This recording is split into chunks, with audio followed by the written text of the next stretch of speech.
বিকেলের নাস্তার জন্য ঝটপট কিছু বানাই, যে উপকরণগুলো আমাদের হাতের কাছেই থাকে। প্রিয় দর্শক, আসসালামু আলাইকুম। সবাইকে স্বাগতম জানিয়ে শুরু করছি আমার আজকের পর্ব। আজকে আমি আপনাদের 1.5 কাপ ময়দার 2টি আলু দিয়ে দারুণ মজার অনেক বেশি মুচমুচে বিকেলের নাস্তা তৈরি করে দেখাবো। এই নাস্তাটি তৈরি করা খুবই সহজ, ঘরে থাকা অল্প কিছু উপকরণ দিয়ে খুব সহজে তৈরি করে নেওয়া যায়। প্রথমে মিক্সিং বলে 1.5 কাপ পরিমাণ ময়দা নিয়ে নিচ্ছি, চাইলে আটা ব্যবহার করা যাবে। স্বাদ মতো লবণ দিয়ে দিচ্ছি, 1 চা চামচ পরিমাণ চিনি দিয়ে দিচ্ছি, 1.5 টেবিল চামচ পরিমাণ সয়াবিন তেল দিয়ে দিলাম। শুকনো উপকরণগুলো ভালো করে মিশিয়ে নিতে হবে। হাত দিয়ে ঘষে ঘষে তেল ময়দার সাথে খুব ভালো করে মিশিয়ে নিচ্ছে। এবার এর মধ্যে অল্প অল্প করে কুসুম গরম পানি দিয়ে মোটামুটি সফট একটা ডো তৈরি করে নেব, তবে খুব বেশি নরম করে ফেলা যাবে না। উপরে সামান্য পরিমাণ তেল মেখে নিচ্ছি, এতে করে ডোটা ড্রাই হয়ে যাবে না, একেবারে সফট থাকবে। কিচেন টাওয়াল দিয়ে ঢেকে দিচ্ছি, তারপর ঢাকনা দিয়ে ঢেকে রেখে দেবো প্রায় 20 মিনিটের মতো। এই ফাঁকে চুলে একটি ফ্রাই প্যান বসিয়ে এর মধ্যে 2 টেবিল চামচ পরিমাণ সরিষার তেল দিয়ে দিচ্ছি। তেল গরম হয়ে আসলে এর মধ্যে 1/2 চা চামচ পরিমাণ আস্ত জিরা দিয়ে দিলাম, 2টি কাঁচামরিচ কুচি দিয়ে দিলাম। জিরা এবং কাঁচামরিচ কয়েক সেকেন্ডের মতো ভেজে নিতে হবে। তারপর 2টি পেঁয়াজ কুচি দিয়ে দিচ্ছি। এই পেঁয়াজটাকে কিছুক্ষণ ভেজে নরম করে নিতে হবে। তারপর একে একে গুঁড়া মশলাগুলো আমি দিয়ে দিচ্ছি। প্রথমে দিয়ে দিচ্ছি স্বাদ মতো লবণ, মরিচের গুঁড়া 1/2 চা চামচ পরিমাণ, ভাজা জিরার গুঁড়া 1/2 চা চামচ পরিমাণ, হলুদের গুঁড়া 1/4 চা চামচ পরিমাণ, 1/4 চা চামচ পরিমাণ চিলি ফ্লেক্স অ্যাড করে দিচ্ছি। চাট মশলার গুঁড়া 1 চা চামচ পরিমাণ দিয়ে দিলাম। এবার সবকিছু একসাথে খুব ভালো করে মিশিয়ে প্রায় 2 থেকে 3 মিনিটের মতো ভেজে নিতে হবে। তারপর 1/4 কাপ পরিমাণ গ্রেট করা গাজর কুচি দিয়ে দিচ্ছি, 1/4 কাপ পরিমাণ টমেটো কুচি। এখন চুলার আঁচ মিডিয়ামে রেখে গাজর টমেটো 5 মিনিটের মতো ভেজে নিতে হবে। তো আমি গাজর টমেটো 5 মিনিটের মতো মিডিয়াম আঁচে ভেজে নিয়েছি। এই পর্যায়ে 2টি মিডিয়াম সাইজের ম্যাশ করা সিদ্ধ আলু দিয়ে দিচ্ছি। আলু সবকিছুর সাথে খুব ভালো করে মিশিয়ে প্রায় 5 থেকে 6 মিনিটের মতো ভেজে নিতে হবে।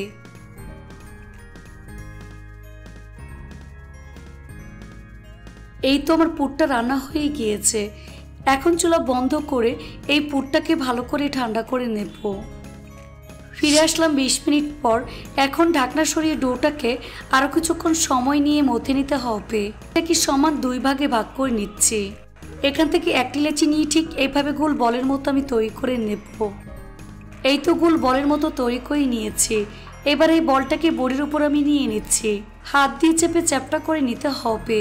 উপরে কিছুটা পরিমাণ ময়দা ছড়িয়ে দিচ্ছি।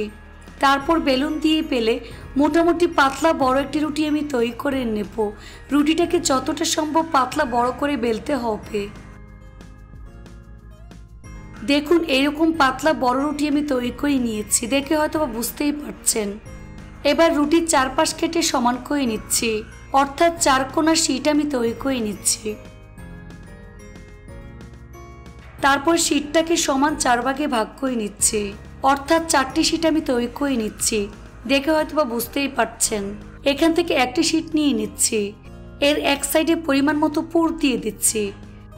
হাত দিয়ে ঠিক এভাবে চেপে চেপে সেট করে নিতে হবে। এবার শীটের চারপাশে পানি লাগিয়ে নিচ্ছি, তারপর ঠিক এভাবে ফোল্ড করে নিচ্ছি। হাত দিয়ে খুব ভালো করে চেপে চেপে সিল করে নিতে হবে, তা না হলে ভাজার সময় খুলে যাবে। এবার একটি কুকি কাটার দিয়ে কোনা বরাবর ঠিক এভাবে লম্বালম্বি করে দাগ টেনে নিচ্ছি, দেখে হয়তো বা বুঝতেই পারছেন কাজটা আমি কিভাবে করছি। এবার শীটের চারপাশে পানি লাগিয়ে নিচ্ছি, দেখে হয়তো বা বুঝতেই পারছেন।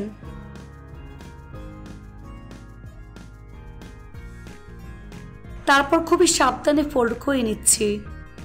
তারপর আমি আলতো হাতে চেপে সিল করে দিচ্ছি। এই কাজটা খুবই সাবধানে করবেন।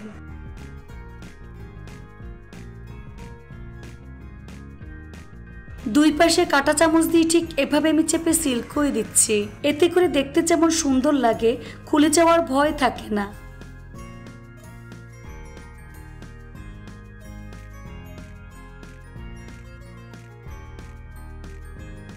এই তো একটি তৈরি করে নিয়েছি।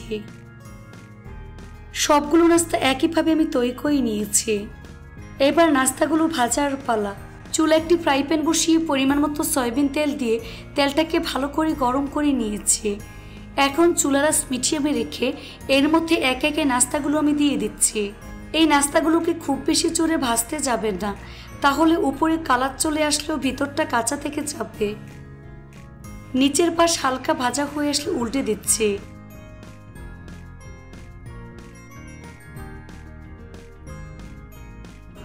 এভাবে কিছুক্ষণ পর পর উল্টে পাল্টে একটু সময় নিয়ে গোল্ডেন ব্রাউন কালার এবং ক্রিস্পি করে ভেজে নিতে হবে।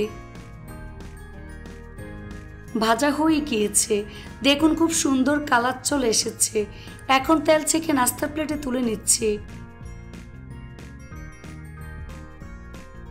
তেল ভালো করে ঝরিয়ে নিতে হবে, তারপর পরিবেশন করে আপনাদের দেখিয়ে দিচ্ছি। দেখুন আমার নাস্তাগুলো দেখতে মাশাআল্লাহ কতটা সুন্দর এবং কতটা লোভনীয় হয়েছে। এটা শুধু দেখতেই সুন্দর না, খেতে অনেক বেশি মজার হয়েছে। এভাবে একবার হলেও বাসায় তৈরি করে দেখবেন। রেসিপিটি ভালো লাগলে অবশ্যই একটি লাইক দিয়ে দেবেন। ফ্রেন্ডস অ্যান্ড ফ্যামিলির সাথে বেশি করে শেয়ার করবেন। সবাই অনেক বেশি ভালো থাকবেন। আল্লাহ হাফেজ। আজকে আমি আপনাদের মাত্র 2টি আলু আর বেসন দিয়ে অনেক বেশি সহজ, ভীষণ মুচমুচে বিকেলের নাস্তা তৈরি করে দেখাবো। এই নাস্তাটি তৈরি করা খুবই সহজ, শুধুমাত্র আলু আর বেসন দিয়ে খুব সহজে বিকেলের জন্য তৈরি করে নিতে পারবেন। খেতে অসম্ভব মজার হয়। একদমই অল্প উপকরণে খুবই সহজ একটি রেসিপি। আশা করছি আপনাদের কাছে অনেক বেশি ভালো লাগবে। তো চলুন রেসিপিটি দেখে নিচ্ছি। এই রেসিপিটি তৈরি করার জন্য এখানে আমি 2টি মিডিয়াম সাইজের আলু নিয়েছি। এবার আলুর খোসা ছাড়িয়ে স্লাইস করে কেটে নেব। এই তো আমি 2টি আলু স্লাইস করে কেটে নিয়েছি। দেখুন আলু স্লাইসগুলো ঠিক এরকম পাতলা করে কেটে নিয়েছি, তবে খুব বেশি পাতলা করে ফেলা যাবে না, আবার মোটা রাখা যাবে না। দেখে হয়তো বুঝতেই পারছেন ঠিক কতটা মোটা করে কেটে নিয়েছি। এবার আলুর মধ্যে পরিমাণ মতো পানি দিয়ে দিচ্ছি। আপনারা চাইলে এখানে একটি আলু ব্যবহার করতে পারবেন, এতে অনেকটি নাস্তা তৈরি হয়ে যাবে। আলুগুলোকে হাত দিয়ে কষলিয়ে খুব ভালো করে ধুয়ে পরিষ্কার করে নিতে হবে। তারপর পানি খুব ভালো করে ঝরিয়ে নেব।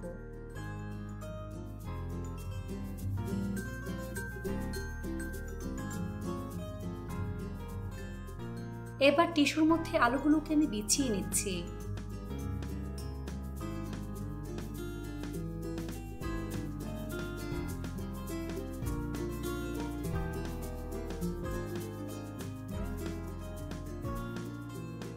উপরে টিস্যু দিয়ে চেপে আলু থেকে এক্সট্রা পানি বের করে নিতে হবে, অর্থাৎ আলুটাকে একেবারে শুকিয়ে নিতে হবে। আপনারা চাইলে সুতির কাপড় দিয়ে মুছে নিতে পারবেন। খেয়াল রাখবেন আলুর মধ্যে যেন কোনোভাবেই পানি না থাকে।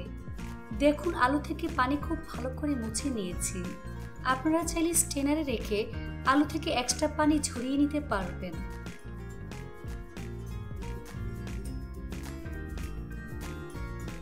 বেসনের গোলা তৈরি করার জন্য মিক্সিং বলে 1 কাপ পরিমাণ বেসন নিয়ে নিচ্ছি, আর বেসনটাকে আমি চালনি দিয়ে চেলে নিয়েছি।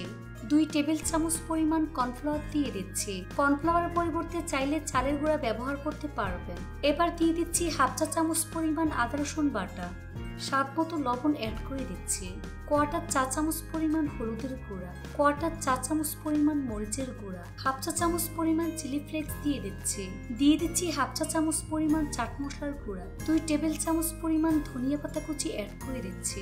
চাইলে আপনারা এখানে কালো গোলমরিচের গুঁড়া ব্যবহার করতে পারবেন। শুকনো উপকরণগুলো খুব ভালো করে মিশিয়ে নিচ্ছি। এর মধ্যে অল্প অল্প করে পানি অ্যাড করে ঘন একটি ব্যাটার রেডি করে নিতে হবে।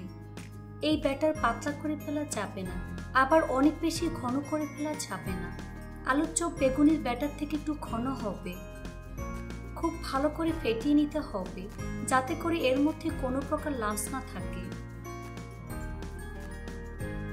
নাস্তাটাকে মুচমুচে করার জন্য এর মধ্যে গরম তেল ব্যবহার করব। এর জন্য চুলায় একটি ফ্রাই প্যান বসিয়ে পরিমাণ মতো সয়াবিন তেল দিয়ে তেলটাকে ভালো করে গরম করে নিয়েছি। এবার এখান থেকে 1 চামচ পরিমাণ গরম তেল এই ব্যাটারের মধ্যে দিয়ে খুব ভালো করে মিশিয়ে নিতে হবে। ব্যাটারের মধ্যে গরম তেল ব্যবহার করলে এই নাস্তাটা অনেক বেশি ফুলকো হবে আর 1 থেকে 2 ঘন্টার মতো মুচমুচে থাকবে।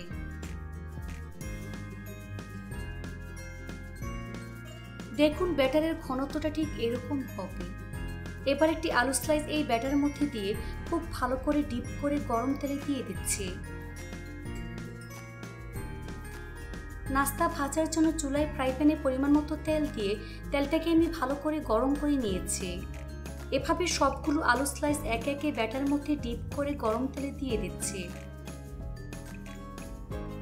চুলার আঁচ মিডিয়াম টু হাই হিটের মাঝামাঝি রেখে এই নাস্তাগুলোকে ভাজতে হবে। নিচের পাশ হালকা ভাজা হয়ে আসলে উল্টে দিচ্ছি। এভাবে কিছুক্ষণ পরপর উল্টে পাল্টে গোল্ডেন ব্রাউন কালার এবং ক্রিস্পি করে ভেজে নিতে হবে। এই নাস্তাগুলো ভাজতে খুব বেশি সময় লাগে না, 5 থেকে 6 মিনিটের মধ্যেই ভাজা হয়ে যায়। এখানে চুলার আঁচ কিন্তু খুব বেশি কমানো যাবে না, আবার অনেক বেশি বাড়ানো যাবে না।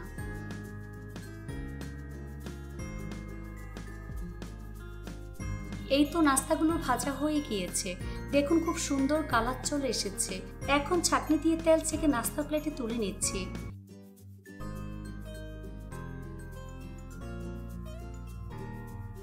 তেল ভালো করে ঝরিয়ে নিতে হবে।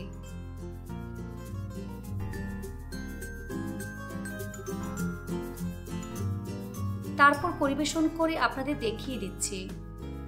দেখুন আমার নাস্তাগুলো দেখতে মাশাআল্লাহ কতটা সুন্দর এবং কতটা লোভনীয় হয়েছে, আর অনেক বেশি ফুলকো এবং ক্রিস্পি হয়েছে।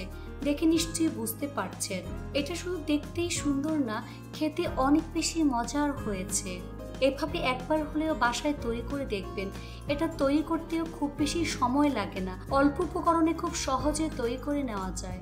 রেসিপিটি ভালো লাগলে অবশ্যই একটি লাইক দিয়ে দেবেন, ফ্রেন্ডস অ্যান্ড ফ্যামিলির সাথে বেশি করে শেয়ার করবেন। সবাই অনেক বেশি ভালো থাকবেন। আল্লাহ হাফেজ।